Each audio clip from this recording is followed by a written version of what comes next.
Today's story is about birds. First, before we start the story, I'll just show you some of the birds in my book that are mentioned. First one in the book is that one there in the corner, the cuckoo. One of my favourite birds, owls. Always known as an intelligent bird, with lots of common sense.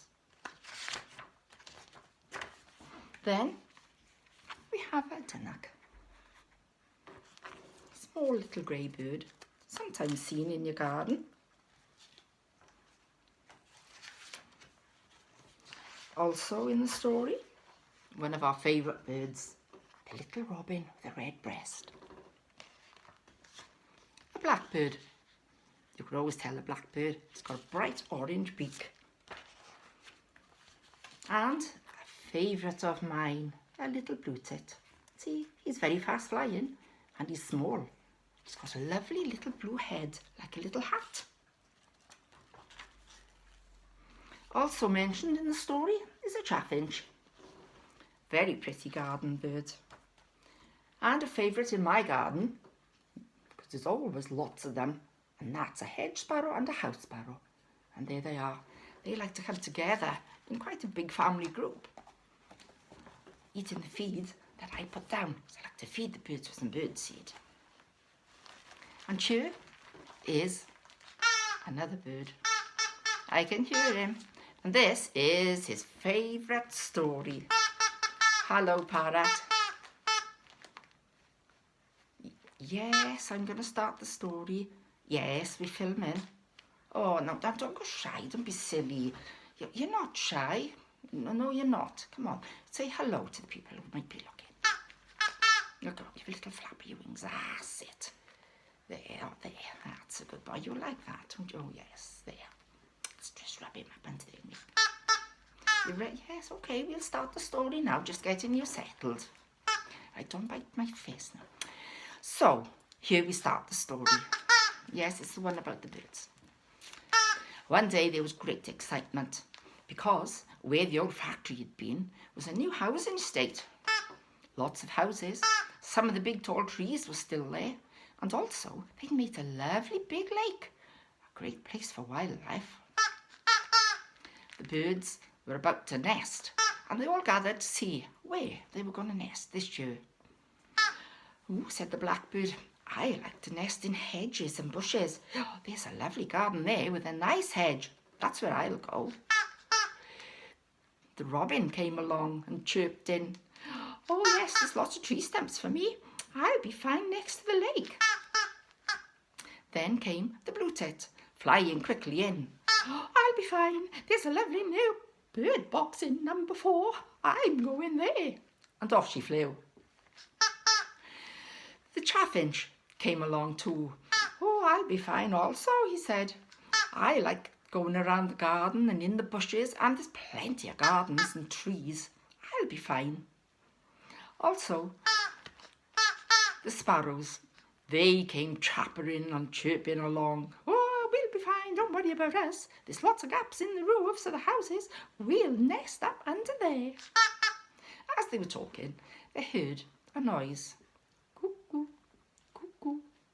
It came from the mountain on the hillside. Cuckoo, cuckoo. It came louder. Cuckoo, cuckoo. And down flew Cuckoo.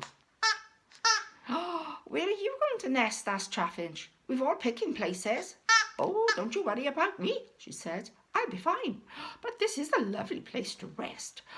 Oh, I've had such a long journey." Now, Cuckoo, she flies all the way from Africa and comes here to lay her egg. Anyway, she stayed a minute or two looking around, gave a little shrug and smile, and went. So all the birds started nesting. The blackbird picked up sticks and twigs and dried grass. The robin went into the bushes, picking up little bits and pieces to build a nest. The blackbird went in the bush by the garden, the sparrows up under the eaves of the house. All was going fine. Then, after a few weeks, their eggs were hatched. Dynoc had laid 3, and she was nestled on those eggs, keeping them warm. She flew off to have a quick drink and came back. But while she was gone, Cuckoo was watching. Cuckoo was waiting. And while she was gone, she leapt down to the nest, laid her egg, and flew off again. Dynoc didn't notice. When she came back, she just sat on the eggs as normal and kept them warm.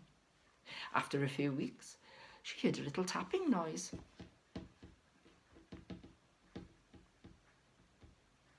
And a little chirping noise. The cuckoo egg was starting to hatch. The first one to hatch. Off she flew straight away to start to feed this hungry mouth of this chick. Oh, she needed to feed this chick with lots of things because it was always hungry.